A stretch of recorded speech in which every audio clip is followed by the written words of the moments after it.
آج حج مسلمان کر رہا ہے, گناہ بھی معاف کروا کے آ رہا ہے, فائدہ کس کو ہو رہا ہے؟ یہودی کو ہو رہا ہے. میں نے وہاں سعودی عرب میں کسی بڑے سے پوچھا, میں نے کہا یار آپ مسلمانوں کی پروڈکٹ یہاں کیوں نہیں بیچتے؟ انہوں نے کہا ایک دفعہ ہم نے پاکستان سے مرغی منگوائی تھی, چکن پاکستان سے منگوائی تھی تاکہ بلا شک و شبہ حلال ہو, یعنی سب کو پتا ہو کہ حلال ہے. ایک دفعہ بھیجی, اس کے بعد 2 نمبری کی ان لوگوں نے, تو سعودیہ نے بین کر دیا. آپ کے جتنے مسالے ہیں نا, میں نام نہیں لے رہا کمپنیوں کے, ایک ایک کا نام لے کے بتاتا. میں ابھی مسقط ایک ہفتہ رہا ہوں, میں نے وہاں دبا کے بد پرہیزی کی ہے. لڈو بھی کھائے, مٹھائیاں بھی کھائیں, بریانیاں بھی پھوڑی, ایک دفعہ پیٹ خراب نہیں ہوا. جرمنی گیا, پھوڑ پھاڑ کے آیا, پیٹ خراب نہیں ہوا. سعودی عرب گیا, پھوڑ پھاڑ کے آیا, پیٹ خراب نہیں ہوا. یہاں آیا ہوں, کھچڑی کھا کے پیٹ خراب ہو جاتا ہے. پتہ نہیں کیا کھلا رہے ہیں یار ہمیں. مسقط میں نے پوچھا یار یہاں پیٹ نہیں خراب ہو رہا؟ انہوں نے کہا یہاں آپ کے مسالوں پر پابندی ہے, پاکستان سے مسالوں پر یہاں کیا ہے, پابندی ہے, اس لیے پیٹ خراب نہیں ہو رہا. جرمنی میں مجھے وہاں لوگوں نے بتایا کہ جرمنی میں پاکستانی مسالوں پر کیا ہے, پابندی ہے, اس لیے پیٹ خراب نہیں ہو رہا. جہاں پاکستان سے مسالہ جائے گا لوگوں کے پیٹوں کی ایسی کی تیسی کر دے گا وہ. یہ ہے بزنس, سمجھ رہے ہو؟ پھر کچھ مسالے آ رہے ہیں وہاں پہ, لیکن ان میں وہ ٹیسٹ نہیں ہے جو یہاں ہے. وجہ کیا ہے کہ یہاں جو کیمیکل ڈل رہا ہے نا ٹیسٹ کے لیے, وہ کیمیکل کے بغیر جا رہے ہیں, پھر وہ ایکسپورٹ ہو رہے ہیں, اس لیے اس میں وہ ٹیسٹ تو نہیں, لیکن صحت نہیں خراب کر رہے. یہاں فوکس کیا جا رہا ہے ٹیسٹ کو, صحت گئی تیل لینے, اور آپ اور میں کھا رہے ہیں الحمدللہ, آتے ہی پیٹ خراب ہو گیا. خیر, تو یہود نے کس کو, اب دیکھو یہود نے بڑی ایمانداری سے بزنس کیا کہ ہم ایسی پروڈکٹ مارکیٹ میں بیچیں گے جو ایک نمبر ہوگی, اور بہت ساری سازشیں بھی کی, ایسی ایسی سازشیں ہوئی ہیں. انہوں نے دیکھا کہ جو مسلمان کمپنی بہت زیادہ آگے بڑھ رہی ہے نا, آپ کو یاد ہے پولکا کمپنی, ایک پولکا کے ہم آئس کریم میں کھایا کرتے تھے بچپن میں, عیدی ملتی تھی.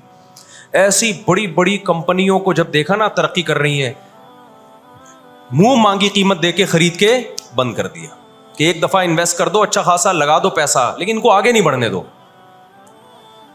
اس کا نتیجہ یہ نکلا کہ دنیا غلام بنتی چلی گئی. اکنامکلی کس کی غلام بن گئی؟ آج امریکہ اسرائیل کو غلط کہہ کے بھی کس کا ساتھ دیتا ہے؟ مجھے یاد ہے چند سال پہلے امریکی صدر نے بیان دیا تھا اسرائیل نے یہ غلط کیا ہے, یونائٹڈ نیشن کے لا کی پابندی نہیں کی ہے, لیکن ہم پھر بھی کس کے ساتھ ہیں؟ پورے الفاظ بتا رہا ہوں میں, پھر بھی ہم کس کے ساتھ ہیں؟ مانتے ہوئے. اس کو پتا ہے, وہ اس کی مثال وہ 50-50 میں ایک آیا کرتا تھا نا, 50-50 میں ایک کلپ وائرل ہوا ہے کہ کمنٹری ہو رہی ہے کہ سلیم اللہ بہت اچھا کھیل رہا ہے اور کلیم اللہ تو کھیل ہی نہیں رہا.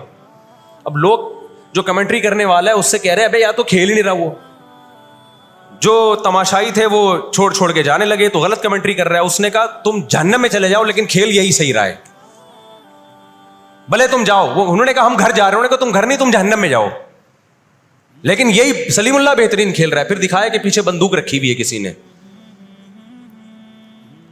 تو اس وقت امریکہ کو گچی سے کس نے پکڑا ہوا ہے؟ طاقت امریکہ کے پاس زیادہ ہے, سازشیں کس کے پاس زیادہ ہیں؟ اسرائیل کے پاس. معیشت پہ ایسا قبضہ کیا ہوا ہے, گچی سے پکڑا ہوا ہے کہ ہلنا نہیں. آج پوری دنیا میں فلسطینی نہتے ہو گئے. جب اسرائیل کے قیام کا اعلان کیا نا یہودیوں نے, تو 2 کام کیے, میں جلدی سے بات کو سمیٹوں. ایک تو یہ کہ معیشت کس کے کنٹرول میں لو, سود کے ذریعے, بزنس کے ذریعے, حلال تجارت کے ذریعے, اس طرح سے کنٹرول میں آتی نہیں ہے. وہ سود جو تمام مذاہب میں حرام ہے, عیسائیت میں بھی, یہودیت میں بھی, اسلام میں بھی, اس سود کو پروموٹ کیا دنیا میں, تاکہ سود کے ذریعے آپ اندرون سندھ جاؤ نا, بڑے بڑے زمینداروں نے ہاریوں کو, کسانوں کو اپنے کنٹرول میں لیا ہوا ہے سودی قرضے دے کے. وہ بےچارے ہل نہیں سکتے, ساری زندگی ان کے غلام بنے رہتے ہیں وہ. اللہ جزائے خیر دے. ہمارے جامعۃ الرشید کے ایک استاذ ہیں, بڑے مالدار بھی ہیں, انہوں نے وہاں جا کے بہت سارے ہاریوں کے قرضے ادا کر کے ان کو اس غلامی سے نکالا ہے. اور بہت سے ان میں ہندو بھی ہیں بہت سارے, وہ مسلمان بھی ہوئے ہیں, ان کو اور ہر طرح سے سپورٹ کرنا, ایسے ادارے بنے ہوئے اندرون سندھ. تو ایک کام تو یہ کیا کہ معیشت اپنے کنٹرول میں. دوسرا کام کیا کہ ان کو پتا تھا کہ جب تک بڑی طاقتیں ہمارے ساتھ نہیں ہوں گی اس وقت تک ہم اسرائیل کا قیام وجود میں نہیں لا سکتے. اس کے لیے سب سے زیادہ اسلام دشمنی میں برطانیہ کے ساتھ ایگریمنٹ ہوا. اور آپ حیران ہوں گے برطانیہ کی اسمبلی میں جب یہ قانون پاس ہوا, قرارداد پاس ہوئی ہے کہ ہم نے فلسطینیوں کو, اسرائیلیوں کو, یہودیوں کو فلسطین میں جا کے آباد کرنا ہے, تو آپ حیران ہوں گے کہ اس میں اس کی سب سے زیادہ مخالفت اسمبلی میں موجود ایک شخص نے کی جو یہودی تھا. اس نے ایک آواز اٹھائی کہ اگر ہم نے ایسا کیا تو اب تک 1000 سال سے زیادہ عرصہ ہو گیا ہماری مسلمانوں سے کبھی لڑائی نہیں ہوئی ہے. اگر ہم نے ایسا کیا تو پوری مسلم دنیا ہمارے اگینسٹ ہو جائے گی اور دنیا ایک نہ ختم ہونے والی جنگ میں آپ دنیا کو جھونک دو گے. وہ یہودی تھا, اس نے اس پالیسی کے خلاف آواز اٹھائی, مگر برطانیہ کو اس سے کوئی سروکار نہیں تھا. اس کا کیا جا رہا ہے بھائی اس میں نے بتایا نا, یہ دنیا کے بڑے بڑے جو تہذیب سکھاتے ہیں نا ہمیں, ان کی تہذیب بس یہی ہوتی ہے کہ روڈ ایسے پار کرنا ہے آپ نے, اور لال بتی پہ آپ نے رک جانا ہے, ٹیکس آپ نے ٹائم پہ ادا کرنا ہے. یہ چھوٹی موٹی, ایک مسجد سے چپل چرانے والا چور ہوتا ہے نا, پٹتا وہی ہے. کبھی بڑے اسمگلر کو دیکھا آپ نے؟ کیا ہو گیا بھائی, گھنٹی بجا کے بھاگنے والا بچہ پکڑا بھی جاتا ہے, پٹتا بھی ہے. مسجد سے چپل چرانے والا پٹتا بھی ہے. لیکن کچھ چور ایسے ہوتے ہیں 3 پیس سوٹ اور ٹائی میں, بڑا زبردست بریف کیس ان کے پاس, اس میں پورا اسمگلنگ کا پیسہ ہوتا ہے. ٹھیک, لاکھوں لوگوں کی جان اس میں خون بہا ہوتا ہے, اس کا پیسہ ہوتا ہے, عزتوں کے سودے ہوتے ہیں. تو یہ بڑی بڑی طاقتیں اس طرح کرتی ہیں. اور کمال کی بات ہے, راحت اندھوری کا ایک شعر ہے نا, کہ مجھے شعر تو یاد نہیں رہا, اس کا مفہوم یاد رہ گیا ہے کہ ہمارے قاتلوں کو کہاں ڈھونڈتے پھرو گے. ایک شاعر نے تو کہا ہے کہ اپنی معشوقہ کو, کہ ہمارے قاتلوں کا, یعنی ہماری قاتل تو آپ ہو, آپ کی محبت میں ہم مرے ہیں. اس نے کہا کہ ہمارے قاتلوں کو کہاں ڈھونڈتے پھرو گے. وہ کیا ہے کہ ہمیں قتل کا الزام ہم ہی پر رکھ دو, ہم ہی پر الزام ڈال دو, یعنی مقتول ہی پہ الزام ڈال دو کہ یہی قاتل ہے. آج دنیا میں سب سے زیادہ دہشت گردی کا شکار مسلمان ہو رہا ہے, کشمیر میں بھی. اور میں کشمیر کے بارے میں نیوز چینل کی رپورٹ پیش نہیں کر رہا, میں دنیا میں جاتا ہوں, مقبوضہ کشمیر کے مسلمانوں سے بھی ملتا ہوں. نام ان کے ہائی لائٹ نہیں کیے جا سکتے, ان کی ویڈیو نہیں ڈالی جا سکتی ورنہ انڈیا ان کو تنگ کرے گا.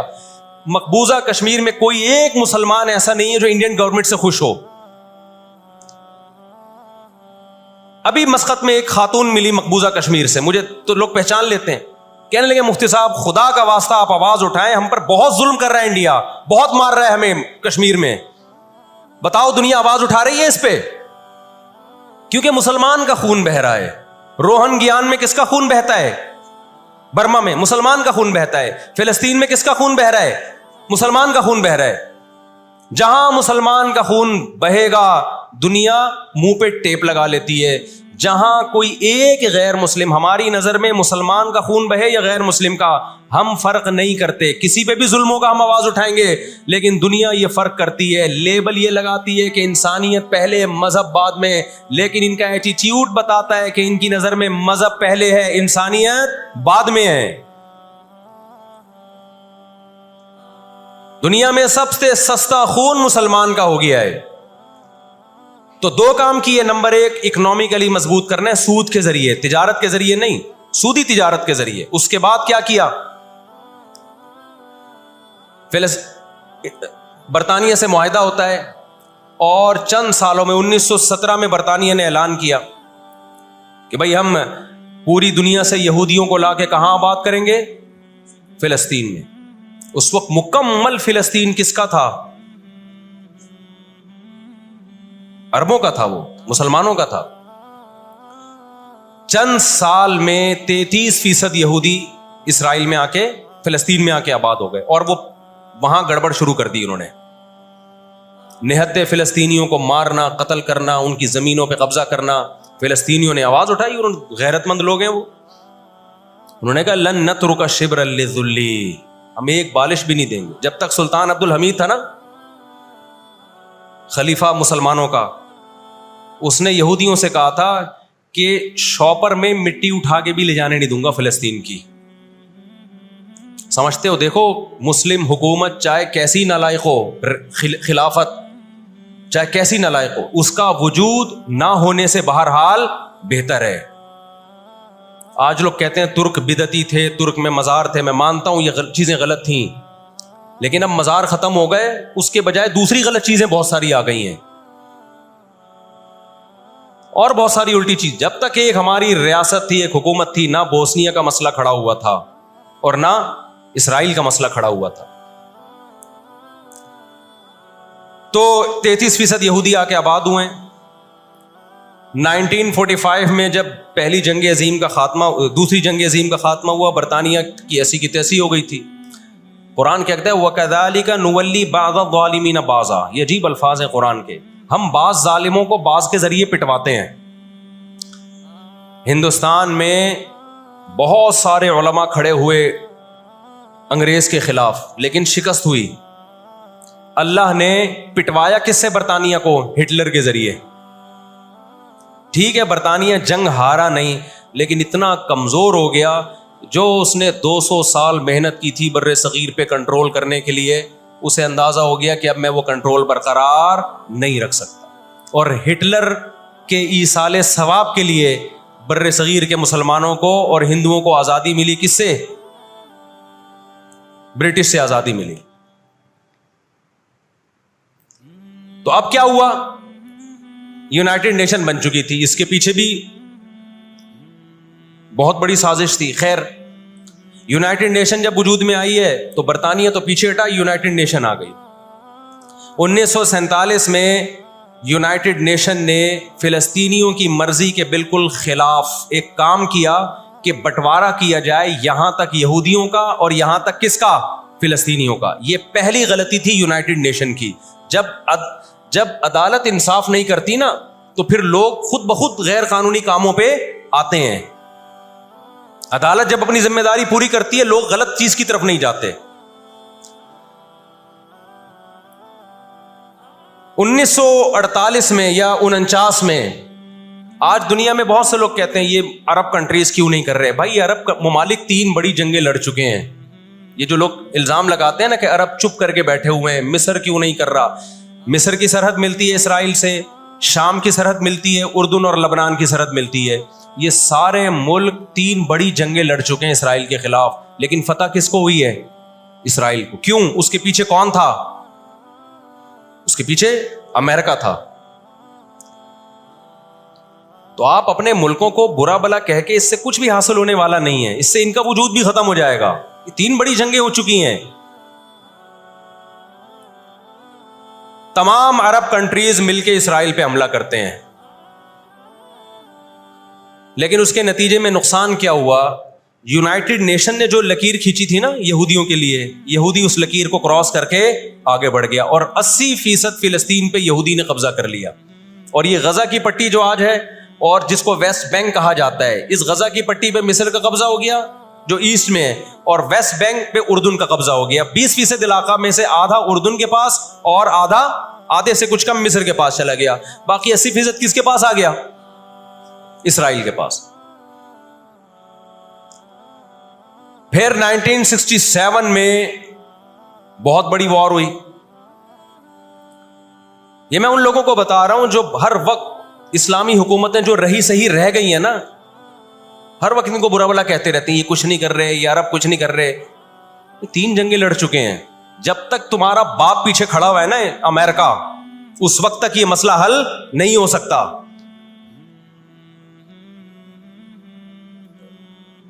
پیچھے وہ کھڑا ہوا ہے۔ اب کیا ہے کہ جی 1967 میں یہ تمام کنٹریز جو بھی اسرائیل کو گھیرے ہوئے ہیں، یہ سب مل کے پلان بناتے ہیں، عرب متحد ہوتے ہیں کہ اسرائیل کو ایک ہی دفعہ میں صفحہ ہستی سے مٹانا ہے۔ اسرائیل کی خفیہ ایجنسیاں اتنی ہوشیار، اتنی متحرک کہ پہلے اطلاع مل جاتی ہے، اور مصر کے جہاز جو بمبارمنٹ کے لیے جانے تھے، اسرائیل پہ حملہ کرنا تھا، وہ کھڑے کھڑے بہت سارے جہاز ایئرپورٹ پہ اسرائیل تباہ کر دیتا ہے۔ سمجھ میں آ رہی ہے کہ نہیں آ رہی ہے؟ وہ بہت بڑی پلاننگ سے آیا ہے بھائی۔